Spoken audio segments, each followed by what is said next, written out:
dizer que o plano de mobilidade urbana e as suas ações devem ser atingidos, né? Então, uma das ações é, sim, o conceito disso, a disponibilidade do sistema efetivo. O que é um sistema efetivo? Não é um sistema que simplesmente funcione, é um sistema que funcione sem causar, inclusive, constrangimento, porque tem, às vezes, eu acho que até o Márcio vai contar depois, às vezes é necessário o motorista descer do ônibus para fazer funcionar, porque a questão da elevação eletrônica ali não funciona. Isso causa constrangimento. Então, quando a gente trata de um sistema efetivo, é um sistema efetivo mesmo, que funcione e funcione bem. Então, isso é uma regra legal municipal desde 2016. Fora que isso é previsto no próprio contrato da empresa. O novo contrato que veio agora, que começou, acho que, se não me engano, no ano passado. Foi ano passado, né? A concessão foi assinada esse ano, acho que começou a ter validade, né? Então, esse contrato novo já prevê, inclusive está sobre a lei, ele deve exigir o cumprimento da lei de 2016, que é anterior ao contrato. O contrato se submete ao plano de mobilidade urbana, né? Então, não existe explicação, assim, né? Teria que, na verdade, é a obrigação do município fiscalizar, né? E eu acho que está faltando um pouco disso também. Perfeito. Márcio, pode contar para a gente também essa luta aí e a questão do município, Márcio, qual que é a resposta para a Prefeitura? Porque certamente a FCD também já procurou a Prefeitura, porque a Prefeitura é o órgão fiscalizador, porque é quem passa a concessão para a empresa explorar o serviço do transporte público e também tem o dever de fazer a coisa andar, senão tem que impor as sanções que está no contrato, prevista no contrato e tomar as medidas cabíveis. Com certeza, Robson, eu acho que a culpa não está só na autoviação ou na empresa que administra o transporte público em Chapecó, mas também do poder público municipal, prefeitura, né? Porque o que a gente percebe, Robson, é que falta de fato uma fiscalização mais aprofundada no terminal de ônibus, né? A gente sabe que tem dificuldade, o pessoal tem, mas nós pessoas, a gente não tem culpa disso, né? A gente quer, de fato, ter o direito de ir e vir. Como que vai se dar isso, eu não sei. É eles que tem que fazer a coisa acontecer, né? A gente percebe muitas vezes que tem descaso, por exemplo, ou tem situações de que o ônibus circula várias vezes, por exemplo, no município, nos bairros, com o problema. Sendo que, se apresentar o problema, se aparecer o problema onde ele estiver, ele tem que ir para a garagem para fazer o conserto ou para que esse ônibus não circule. Nós temos depoimento de pessoas, de mães, inclusive com carrinho de bebê, né, querendo pegar o ônibus e que não puderam pegar o ônibus porque o elevador não funciona. Porque o controle do elevador para fazer subir e descer sequer tinha no ônibus.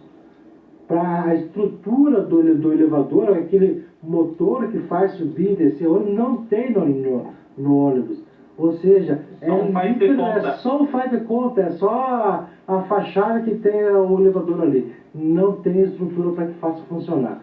Então, assim, nós temos um caso aí no Monte Castelo, inclusive, que um senhor de 60 e poucos anos ficou preso dentro do elevador porque não teve como descer.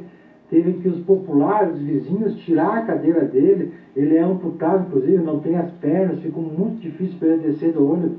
Ficou lá mais de meia hora preso dentro do ônibus com sol, sabe? Então, assim, é muito constrangedor para a gente, nós, pessoas com deficiência, passar por isso.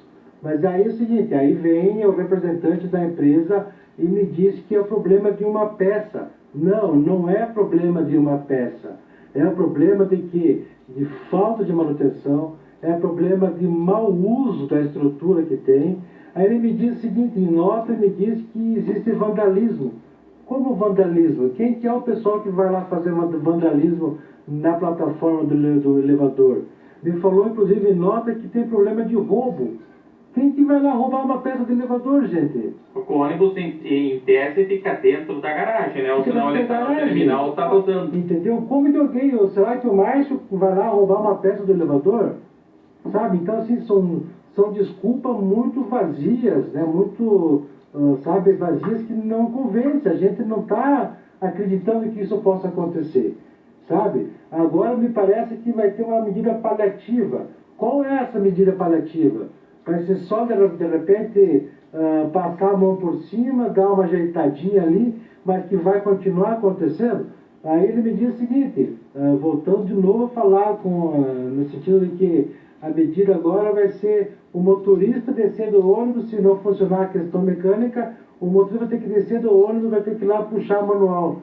Cara, o motorista já trabalha num estresse total, né, do dia a dia, fora da realidade. Entendeu? Aí vai ter que ir lá e puxar o elevador com a mão para poder dar condição. Também não vai funcionar.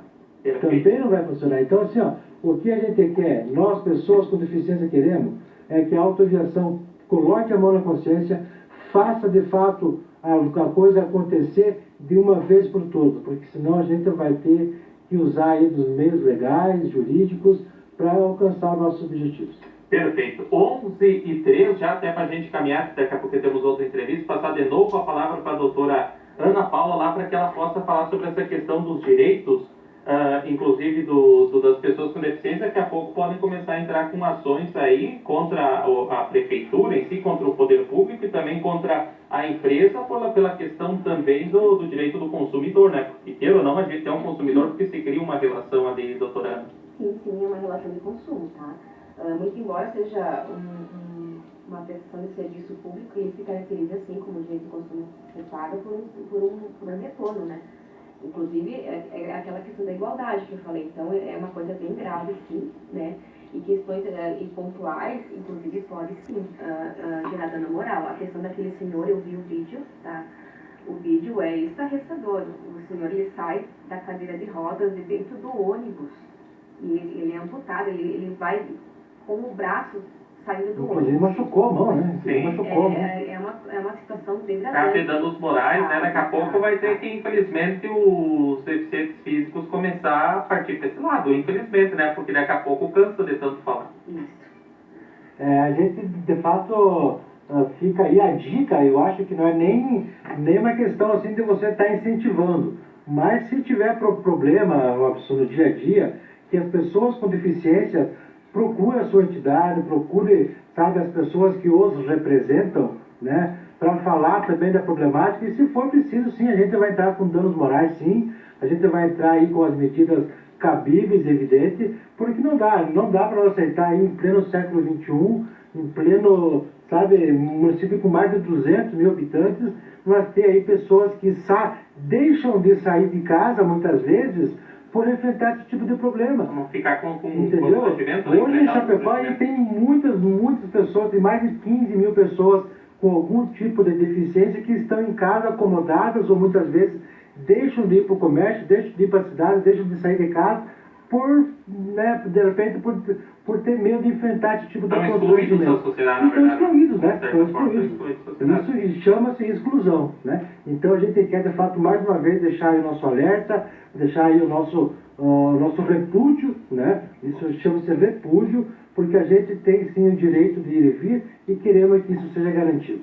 Perfeito, Márcio. Muito obrigado pela sua presença aqui. Dizer que mais vezes estejam aqui conosco para falar, se alguma situação avançar, situações que surgem, pode mandar para a gente aqui, que a gente joga pro ar também, afinal de contas, a Rádio EFAP é uma rádio serviço da nossa gente, da nossa comunidade. Doutora Ana, muito obrigado pelo carinho da sua presença aqui também, pelos esclarecimentos e também os microfones sempre estão abertos. Valeu, então, obrigado, Robson, pela oportunidade. A gente volta com certeza assim que tivermos mais novidades. Perfeito, falamos com o Márcio e com a doutora Ana, o Márcio Correia, representando a FCD, e também a doutora advogada Ana Paula, conversando, esclarecendo as questões jurídicas para a gente aqui nos estúdios da Rádio EFAP, na sequência.